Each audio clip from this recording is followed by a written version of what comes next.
Bueno, buenas tardes. El día de hoy vamos a hablar sobre los componentes del manejo integrado de plagas. Dentro de mi grupo se encuentra Giovanni Esteban Burgos Donato, Claudio Muñoz, María Fernanda Garzón, Carlos Alberto Suárez y quienes habla, Jari Villamil.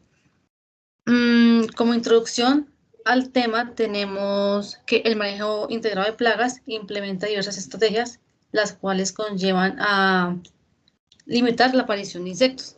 Dicho esto, a su vez depende de un amplio conocimiento del ecosistema y influye por consiguiente en los insectos plaga como sus enemigos naturales, utilizando por lo tanto estos saberes, abatiendo las plagas mediante un método de monitoreo o control, evadiendo así la plaga y evadiendo el uso de químicos. Mm, bueno, como primera instancia tenemos el control cultural, el cual implica la implementación de prácticas agrícolas, las cuales alteran el ambiente para hacer que sea menos favorable para las plagas. Estas prácticas pueden incluir la rotación de cultivos, la elevación de variedades resistentes, la modificación de la fecha de siembra y la gestión del riego.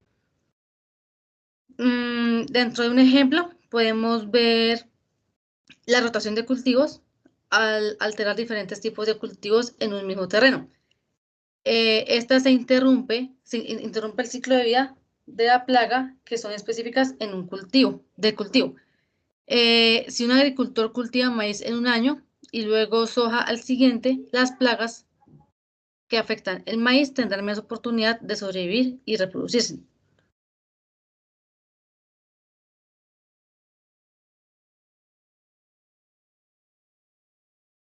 Bueno, buenas noches para todos. En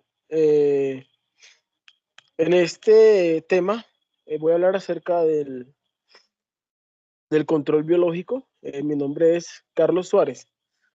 Primero que nada, pues entendemos como control biológico, sí, que es un método de manejo de plagas donde se utilizan cualquier tipo de organismo vivo, sí, para pues bajar, mitigar o controlar una plaga de impacto económico en varios cultivos, ¿no? Digamos, una de las ventajas que tiene este tipo de control es que es específica para una plaga en objetivo, ¿sí? Lo que reduce el impacto de otros organismos beneficiosos. Otro que es muy permanente, o sea, eh, el control biológico, cuando uno lo mantiene adecuadamente, es duradero dentro del cultivo, generando, pues, reduciendo un poco todo el tema de costo y de aplicaciones de aplicaciones químicas, ¿sí? Y también pues ayuda mucho al ecosistema, ¿no? Y otro que es no tóxico, ¿sí? Al ser no tóxico, pues es beneficioso para el medio ambiente, también pues para los trabajadores de los sistemas productivos y pues también pues para la economía de la producción, ¿sí? Existen pues varios tipos de control biológico, ¿sí? Están los de depredación, que son, digamos, insectos que se comen otros insectos. Está el parasitismo, ¿sí? Que utiliza parásitos que atacan a la plaga, ¿sí? Y está el control por competencia, ¿sí? Que utiliza organismos que compiten con las plagas por recursos. En este caso, pues, los hongos entomopatógenos, principalmente, digamos, para un ejemplo, el control de coleópteros se utiliza mucho la Beauveria baciana, los pacilomices, el metarrhizum, ¿sí? Entonces, todo eso, pues, genera un tipo de competencia dentro comerse o invadir o esporurar o inocular a los otros insectos. Eh, Hablando ya de ejemplos de control biológico, pues tenemos ahí el tema de uso de los nematos entomopatógenos. Sí, creo que son pues muy importantes ya que al ser casi de etapa microscópica atacan principalmente a los insectos, ¿sí?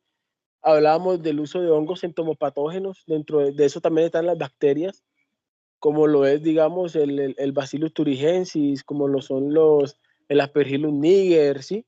Que son ciertas bacterias y hongos que son beneficiosos y que atacan a ciertos insectos de manera efectiva, ¿sí?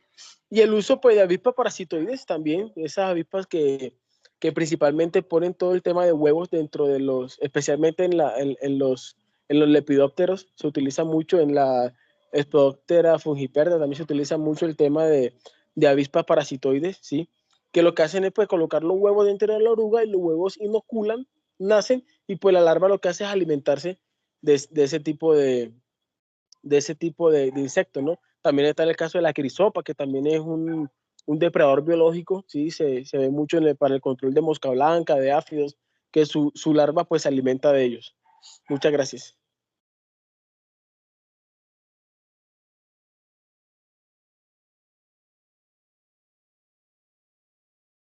También pues tenemos el tema de, la, de la resistencia de la planta a ciertos insectos, ¿sí? Especialmente eso es la capacidad que tiene la planta de, de evitar o reducir el impacto que tiene causado por insectos, ¿sí? Digamos, en tipos de resistencia está la constitutiva, que es resistencia que una planta tiene de manera natural, ¿sí? Hay plantas, digamos, como la ruda, como ciertas plantas que botan un aroma, botan una sustancia química que se emite por el olor, y eso pues lo que hace es repelar a ciertos insectos, ¿no? O también está la inducida, que es a través de aplicaciones, no sé, ahí en la parte nutricional se utiliza mucho lo que es el zinc y lo que es el silicio, ¿sí? El zinc pues cumple un papel fundamental y es que como es un elemento amargo, lo que hace es que hace que el insecto no se pueda alimentar de la savia de la planta porque le sabe amargo y no le va a gustar el sabor y por ende pues el insecto tiende a morir por no alimentarse. Y el tema del silicio es endurecer la pared celular de las plantas y lo que hace es que al momento del insecto ir a comer, lo que hace es que como es tan dura la pared celular, pues obviamente la mandíbula pues se va a fracturar.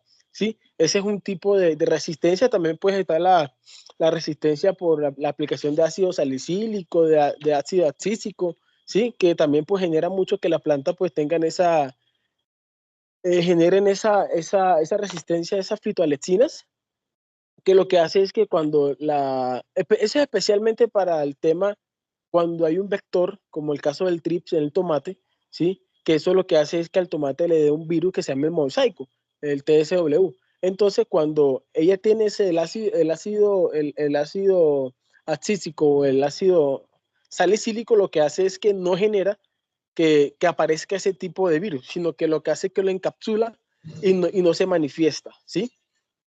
Un ejemplo de resistencia también, pues, es, digamos, en el barrenador del maíz, ¿sí?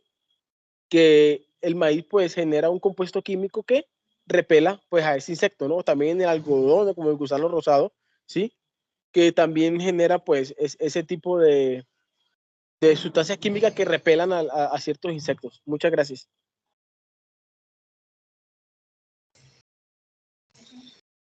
Buen día. Con respecto a el tema de ecología química, esta es una rama que se provee de las interacciones entre organismos y su entorno a través de los compuestos químicos, centrándose más precisamente en cómo las sustancias químicas producidas por los organismos, ya sean feromonas o metabolitos, influyen en la comunicación y en la defensa entre especies. Las plantas pueden liberar compuestos químicos atrayendo polinizadores, como el uso de señales químicas marcando territorio. Un ejemplo para volátiles inducidos por herboria. ¿Qué es herboria? Herboria es un proceso mediante el cual los herbívoros, que son organismos que se alimentan principalmente de plantas, consumen parte de la planta, como las hojas, los tallos, las raíces, flores o frutos. Cuando una planta es atacada por insectos, puede liberar compuestos volátiles que atraen depredadores naturales pues, del insecto que le está atacando. Un ejemplo claro en el maíz, pues este puede emitir compuestos que atraen avispas parasitoides que atacan a las orugas que se alimentan de sus hojas. Gracias. Bueno, en el caso de la ingeniería genética, tenemos que esta permite la inserción de genes en las plantas, las cuales confieren la resistencia a los insectos. Estas tecnologías son más conocidas por la modificación genética, más que todo con los genes de los bacillus, los cuales producen proteínas tóxicas, las cuales son específicas para algunos ciertos insectos plagas. Como ejemplo, tenemos el algodón BT, el cual expresa una proteína de CRI1AC, la cual es letal para el gusano de algodón rosado, y a su vez, este reduce la necesidad de utilizar los insecticidas convencionales y a su vez mejora la producción sostenible.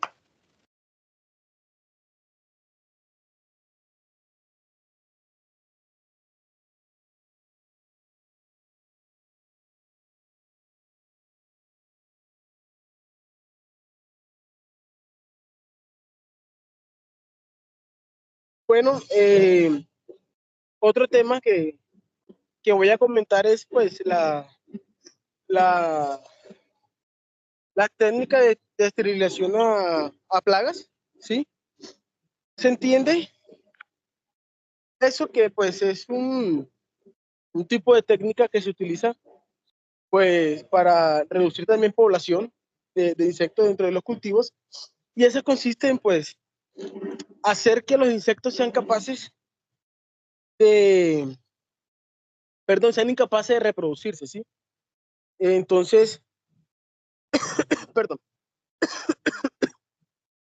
eh, hay varios tipos de técnicas, ¿sí? Una de las técnicas de esterilización es por radiación, ¿sí?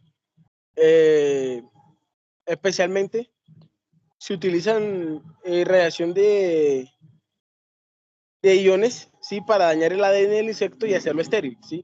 Ese pues es un proceso pues muy costoso, ¿sí? Otro pues ya son las aplicaciones químicas, ¿sí? Que también pues ayudan mucho a ese proceso. Sabemos que hay productos piretroides, neonicotinoides que ayudan a ese tipo de esterilización, ¿no?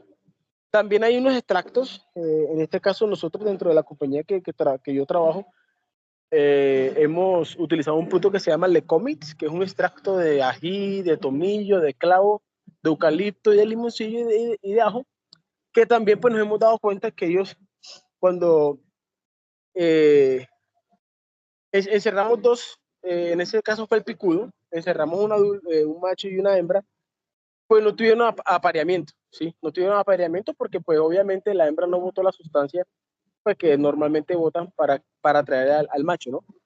En ese sentido, ¿sí? Un ejemplo, también la utilización de machos estériles de la mosca mediterránea como para control específico de esa plaga, ¿sí?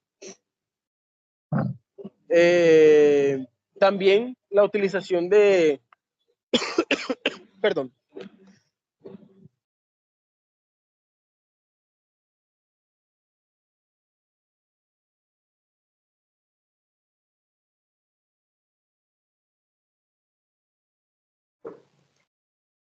Bueno, y como último tenemos como el control químico, el cual es el encargado de gestionar las poblaciones de insectos y organismos dañinos. Estos son implicados en cuanto al uso de los pesticidas o los agroquímicos, a su vez hacen que reduzcan las medidas de las plagas las cuales intervienen en los cultivos. Un ejemplo de esto tenemos como la aplicación de insecticidas para el control de la mosca blanca. Eh, Esta la podemos encontrar en los cultivos de tomate y se puede aplicar los insecticidas específicos para controlar la población de la mosca blanca y a su vez asegurando que se sigan las recomendaciones de las dosis y los tiempos de espera para evitar los residuos en cuanto a los productos cosechados.